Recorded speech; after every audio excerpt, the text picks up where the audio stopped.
Thanks for tuning in to the SevSells Show. I'm your host, Sevin Murdock, exposing the good, the bad, and the ugly in all things real estate.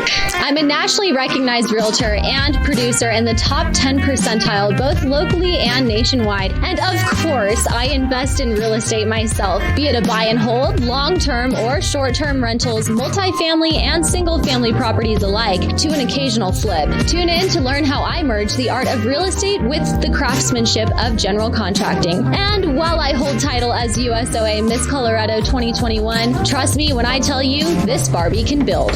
Be it my first business at 9 years old, a contracting company in high school, or a noteworthy real estate career as a broke teenager. And a big thanks to our sponsor, Guaranteed Rate, where you can get the best interest rate for all things real estate. Contact 719-499-9000. Welcome to our first segment. I like to start people off with a starter kit. Today, we want to go ahead and cover with you the cost of getting lit, okay? And this is going to be essentially what you spend on going out. And a lot of people go out every Friday, every Saturday night, maybe every night of the week. But breaking down these lit expenses is something that is absolutely imperative when it comes to exploring the ability that we all have to become homeowners and invest in real estate and build our retirement through it. So just to break this down for you guys just a little bit, let's say that you go out with some friends. Okay, you're going to have dinner, you're going to have some drinks, you're going to go hang out and do whatever. You're probably going to have to Uber home. I'm going to break this down for you. Let's say dinner only costs you $40 and parking costs you $10. Let's say drinks cost you $60 and then your Uber home is $35. You're probably going to have to get an Uber back to your car the next day because we all know no one wants to pick you up. And let's say that you end up going to the club with your friends at a $25 admission. And of course, since you've been out drinking with friends, we're going to get the drunchies. All right, you're going to spend another $30 on those junk food crap, okay? So that totals up to $200 a night. All right, there are 106 Friday and Saturday nights in a year. So if we multiply that by the $200 a night that you're spending on just going out on only that Friday and Saturday night every week of the year, that totals up to $21,200 on your lit expenses for the year. Holy cow. That is an insane number, I think, to absolutely anybody. Now, I'm going to correlate this directly with becoming a homeowner and just how easy it is to do so. Let's say that you elect to put 5% down on a $300,000 house. That down payment is only $15,000. So if you skip out on a couple of those Friday and Saturday nights every year, you can actually become a homeowner super quickly at a really, really easy rate, if you will. And let's not forget the amazing opportunity that we have through down payment assistance programs. It really only takes you, if you qualify for a down payment assistance program, so talk to your favorite lender, Guaranteed Rate on that, but it really only takes you $1,000 to qualify to purchase your very own house, cash out of your pocket for that down payment. This is a phenomenal opportunity for absolutely everybody, and it's something that we can all do. Sometimes the ability that we have to invest in our future and invest in home ownership seems a little daunting, but really, you guys, I'm telling you, it is so much easier than initially anticipated. So the next question you're probably asking right now is, what is a down payment assistance program? You guys, typically these are reserved for people who are purchasing their first property. So if you've already owned real estate before in the past, you might not be eligible for them. Oftentimes there are credit score requirements associated with them in the lower credit score ranges or income requirements in the lower income brackets as well. This is something that you're going to want to talk to your favorite lender about and ask them all things down payment assistance related, because I am not a lender. Now, what I will tell you is there are several different down payment assistance programs that you have available for you today. Some of them will take your entire earnest money amount and you cannot get it back. So if you have $5,000 of earnest money, it has to be wrapped up in the transaction. Whereas other down payment assistance programs will only take $1,000 $3,000 of that earnest money and apply it towards your closing costs. Now, don't get confused. A down payment assistance program is just exactly that. It is down payment assistance. So it works like a second loan, essentially. Okay. So you have your primary loan for the property that you're purchasing, and you have a secondary loan tied up with that primary loan for the down payment of that purchase. They typically have two separate interest rates, and usually that down payment assistance loan will have a higher interest rate associated with it as well. So maybe you're wondering what earnest money is now, because I did just touch on it with that down payment assistance. Earnest money is a buyer's good faith promise to the seller. I am going to show up to close on this property as agreed upon. I'm not going to wake up the morning of closing and decide I don't want to buy it. But if buyer decides the morning of closing that they don't want to buy the property anymore and they're past all of their dates and deadlines to get out of the contract and keep their earnest money, their good faith promise to the seller, then they do risk losing it, and they probably will. So earnest money, generally speaking, is buyer's good faith promise to the seller. The seller's taking the property off the market for you. They're stopping showings for you more often than not. You know, they're working with you to see this contract that you have submitted to them to fruition. Okay. That's going to be your earnest money, and earnest money is applied to your total closing costs. So if you have $5,000 of earnest money and your closing costs total up to $3,000, you as a buyer are going to get $2,000 of that back, or it will be applied towards your down payment for lending purposes in the transaction as well. I have a lot of VA buyers that I get under contract, and we're able to get seller concessions where the sellers are paying for the buyer's closing costs. Okay. And since they're VA, they have to do zero down. They actually end up making a couple $100 cash in pocket on these transactions, which is a beautiful thing. And that's just based off from prorated items that the title company will go ahead and hold in escrow. Thanks for tuning in to the SevSells Show. I'm your host, Sevin Murdock, exposing the good, the bad, and the ugly in all things real estate. Are you looking for a local, knowledgeable loan officer to guide you through the process? Guaranteed Rate delivers home loans built on trust. Whether you're purchasing a home or refinancing, for honest communication with a personal touch, visit rate.com/Brian Y or call me direct at 719-499-9000. Subject to credit approval, NMLS ID 392774, Equal Housing Lender, Guaranteed Rate, NMLS ID 2611, National Mortgage Licensing System, www.nmlsconsumeraccess.org, Colorado License Number 1000-1976. Since real estate comprises nearly half of our nation's wealth, welcome to your real estate market update. This week, I want to go ahead and touch base on our local real estate market here in the Colorado Springs area, all the way from February 2016 to August of 2021, since the stats just aren't quite out for September. So what I want to look at with you guys is the active number of listings in Colorado Springs, total active listings for all property types, and then we're going to go ahead and dive into those single family residential listings as well. So February of 2016, we saw 1,860 active listings. In September of 2016, we saw 2,424 active listings. February of 2017, we saw 1,600, just over. September of 2017, we saw 1,864 active listings. February of 2018, we saw 1,321 active listings. September of 2018, we saw 2,190 active listings. February of 2019, we saw 1,458 active listings. And September of 2019, we saw 1,858 active listings.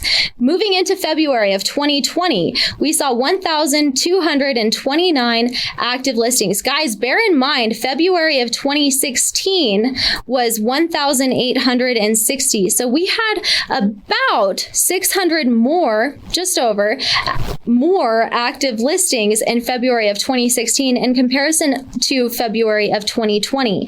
Moving into September of 2020, we saw 1,257 active listings. Now, here's a gap for you. February 2021, we had 903 active listings. August August of 2021, we have 1,186. So historically, what we see with these trends is typically in February, okay, the inventory is lower, okay, in comparison to September. And when I was running a general contracting company for painting the exterior of your house, for example, I always saw this last minute rush in that market to go ahead and get the exterior of your house painted, right? It's a very similar thing in real estate. Your grass is still green, things are still popping, they're still happening. It hasn't started to snow yet, because usually here in Colorado Springs, I think we all know, especially if you have kids, you're taking them out trick-or-treating. The first day it snows for the season is usually on Halloween, okay? So we all get to freeze. That's always a fun thing. But what I want to correlate this directly to you, okay, and with you guys, is looking at the total months of inventory, all right? So in any quote-unquote stable market where we have some equilibrium in inventory and a balanced market between buyer and seller, okay, we see anywhere from about 4 to 6 months of inventory. And this is the absorption rate, okay? How quickly people are buying properties is what we're looking at here with this. So with a low inventory market, it's a seller's market. In a high inventory market, we're looking at a buyer's market, okay? So February of 2016, we had about 2.2 months of inventory, okay? And then September of 2016, we move into 2 months of inventory. So just a little shy, right? Moving into February of 2021, all right, we had 1.1 months of inventory. So I'm sure you guys have probably heard the market's slowing. We're seeing a longer down market, more price decreases, properties selling for less than they were listed for. A lot of that is contributed to the fact that we have more inventory today than we did towards the beginning of the year. That last minute rush, that last minute push. And we all know that it sucks to try to buy a house during this time because your kids are in school and, winter's coming and et cetera, et cetera. Oftentimes, and most times, people are buying right now, they're rolling over equity from a sale of their current property into their purchase of a new one. So that takes some additional time as well. So that's partially why, especially here in Colorado, we see those summer seasons so hot. They're just a little bit more convenient. But moving into August of 2021, guys, we had 0.8 months of inventory. This is a great thing to look at for any market. If you're looking to invest in absolutely any market, you want to be looking at the real estate market as a whole. How many months of inventory do we have? How quickly are people buying that inventory? What is our absorption rate? Because our market in real estate comprises nearly half of our nation's entire wealth, and then preceded by healthcare and other markets such as that. But this is a great economic factor to look at when it comes to making any investment or financial decision. And I know that this might not make sense to you. So how do we figure inventory, right? We come up with the total month supply of inventory by taking the homes sold every month divided by the available properties for sale is how we come up with the baseline of how much inventory we have. Now, one thing that I would like to point out, our inventory has become lower and lower and lower and lower year over year. Okay, I'm sitting here, I'm looking at all the market trends. Now, interest rates have become lower and lower and lower year over year as well. And really, when it comes to purchasing a property, the difference between 1% on an interest rate is essentially your ability to qualify for $100,000. It's $500 on your monthly payment, just depending on the price point that you're at. So the lower the interest rate, the more you can qualify for. So as interest rates have decreased, we have had more buyers eligible and qualified to purchase purchase a property today more so than ever. Okay. This is very important to take into consideration when it comes to looking at interest rates and when it comes to looking at months of inventory, right? The interest rate that you see actually means something. So you can have an interest rate of 3.5% for a $300,000 purchase. And let's say it costs you $1,500 a month on your monthly payment, or you can have an interest rate at 4.5% at $400,000, and it's going to cost you $2,500 a month, right? So when we have a $400,000 house at a 4% interest rate, or a $500,000 house at a 3% interest rate, the monthly payment there is essentially the same. Okay, this is why we see such a massive demand and uptick and downfall in our months of inventory. The market is strong. We have more buyers today qualified to purchase than ever before. Thanks for tuning in to the SevSells Show. I'm your host, Sevin Murdock, exposing the good, the bad, and the ugly in all things real estate. Are you looking for a local, knowledgeable loan officer to guide you through the process? Guaranteed Rate delivers home loans built on trust. Whether you're purchasing a home or refinancing, for honest communication with a personal touch, visit rate.com/ChrisF or call 719-373021. Subject to credit approval. NMLS ID 1435075. Equal housing lender. Guaranteed Rate NMLS 2611. Nationwide mortgage licensing system. www.nmlsconsumeraccess.org. Colorado license number 1005-13557. Thanks for tuning in to the SevSells Show. I'm your host, Sevin Murdock, exposing the good, the bad, and the ugly in all things real estate right here at KPPF Saturdays at 10 a.m. Today, I would like to introduce to you a guest and a team member on my team. For those of you who don't know, I do have a real estate team, and I would love to proudly introduce you to Preston Hartman. He has been in this industry for around 10 years between sales and marketing. And today, we wanted to go ahead and cover a handful of key topics, flaws within our industry that can deliver you a better or a worse agent. Preston, thank you so much for coming on today. Thank you, Sev. Love to be here with you. Yeah. So it sounds like we have 4 major flaws within our industry, right? And those flaws that you want to speak to today are going to be in relation to what? We got technology, education, transparent incentives, and service that we provide as real estate agents. And so all of these 4 major flaws directly impact what clients can receive from us, right? Is that kind of what clients can receive from us, basically giving them the best possible service that we can, Absolutely. So you spoke to technology, education, transparent incentives, and service as the 4 major flaws within the real estate industry. Let's go ahead and start on technology. Yeah. What do we need to cover on that? Well, right? so, the technology side of real estate has been kind of my go-to for the last 8 years. Whenever drones first hit the market, that's when I started getting into real estate marketing and creating video for different realtors because, that just kind of showing and marketing properties through visual mediums was just kind of hitting the front burner of it all.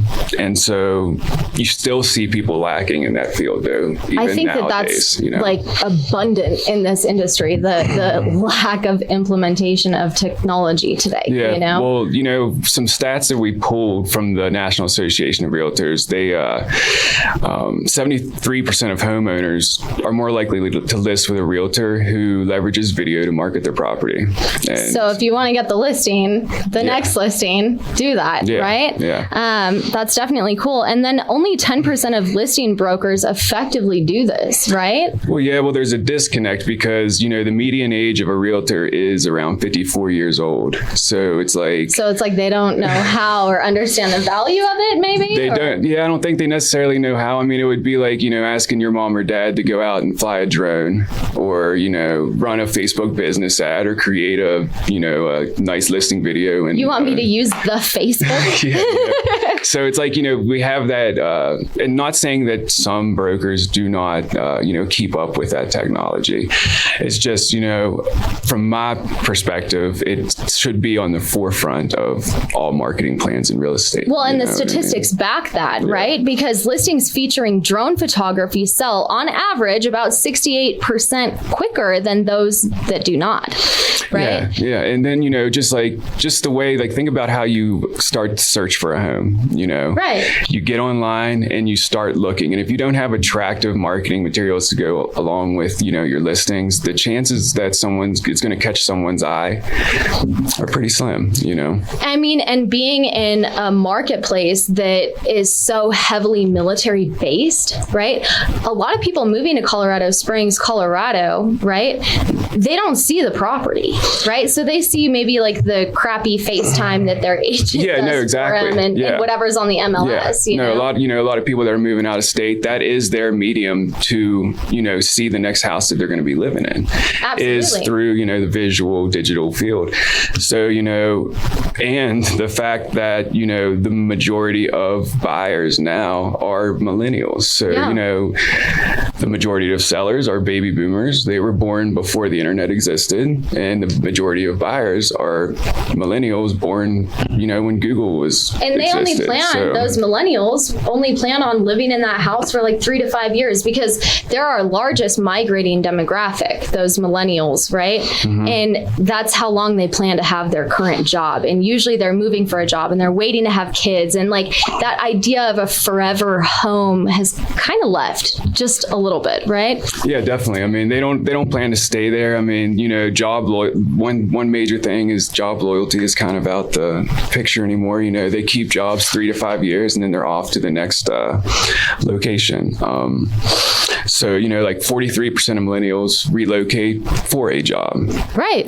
Making them today's largest migrating demographic. And 43% of our sellers market is comprised of solely baby boomers. So, I mean, when we have a client that sets expectations for us clearly, we're able to go ahead and run with that, right? But if our sellers market is typically 43% of the entire market, they don't necessarily understand the value of this either. And they're probably working with someone in their age demographic, right? Yeah, exactly. Well, that's normally how, a lot of agents and brokers, they've been in the industry for a long time. And so that's how they get their business, you know what I mean? But the fact is that, you've got to look at who's buying these homes. So if you have a younger generation buying the homes, how do they buy everything else? It's through digital mediums, and, attractive content, video content. Right. And they're going to shop online for at least 3 weeks before they go to look at anything. Yeah. Right? And even work with a realtor. So, if you have that digital presence, I mean, it's definitely going to benefit your business.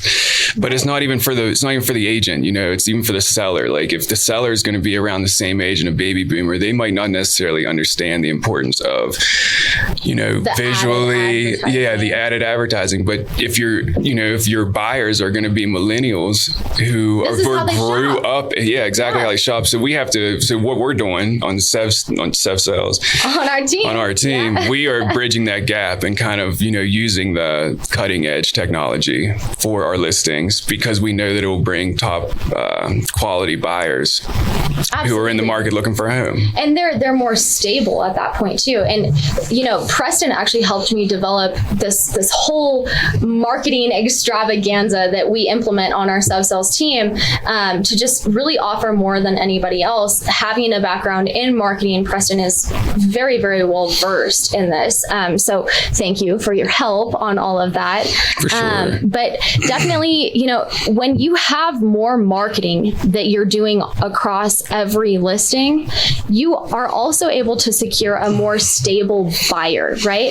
Especially with people relocating here that have not physically seen the property. I mean, we've probably all been on a dating app at some point and felt a little catfished, right? Yeah. Well, it's kind of like that. So when we have more marketing, 3D click tours, multiple virtual tours and video tours and drone photography and videography and interior, exterior, and layouts of the properties, that buyer knows what they're buying, right? They're not just relying on some random picture words on the MLS and whatever their realtor FaceTime. Yeah, exactly. But it goes even further than just marketing your listings, like if you really want to stand out as an agent, like you got to create engagement and you got to create a presence in your community. Totally. And the way to do that is, even if you're just using your cell phone, shooting a 30-second video at the local restaurant you just ate at, you know what I mean? Just create some type of engagement that connects you with the community, with the local businesses. So then, if you do that long enough, you will be their go-to realtor. You know what I mean? Like your name will pop up whenever those buyers come into that community, or say they find out a hashtag on Instagram and you would put a video up about a local, spot or watering hole or something like that. It's all about engagement and connecting to the community. It's what ultimately establishes sales price is the price, the condition, the location, right? Like that's the three items that we're working on. So if we can justify any one of those three through added marketing, that's a good thing. And I'm really proud to tell you that we literally do more marketing than anyone else here. And honestly, I think the state. Yeah, I know. Across all of our listings, whether it's a $100,000 crack shack, or it doesn't matter. $1 million property, it doesn't matter. It doesn't matter at all. Yeah, no, and that's that's definitely a benefit that we have, and that's something we definitely offer. And I love doing it. I've been preaching it for 10 years that it's been what agents need to be doing on a daily basis. I don't do it enough. I'm guilty of it, but if I did, it would be a different. And I'm trying to. You know what I mean? But and I think we do a really good job of implementing all of this. It guarantees the listing. It guarantees the next listing. It guarantees a top dollar buyer. It guarantees a solid, stable buyer. You can't really get much better than that. Closing out this quick interview here, and we will pick back up with Preston Hartman on all of these 4 major topics. If you have any questions on all things real estate related, maybe even a horror story or a success story to share, reach out to me at sevsells@sevsells.us via email today. And a big thanks to our sponsor, Guaranteed Rate, where you can get the best interest rate for all things real estate. Contact 719-499-9000. Thanks for tuning in to the SevSells Show. I'm your host, Sevin Murdock, exposing the good, the bad, and the ugly in all things real estate. Right here at KPPF Saturdays at 10 a.m. Knowledge is power. Get yours on KPPF.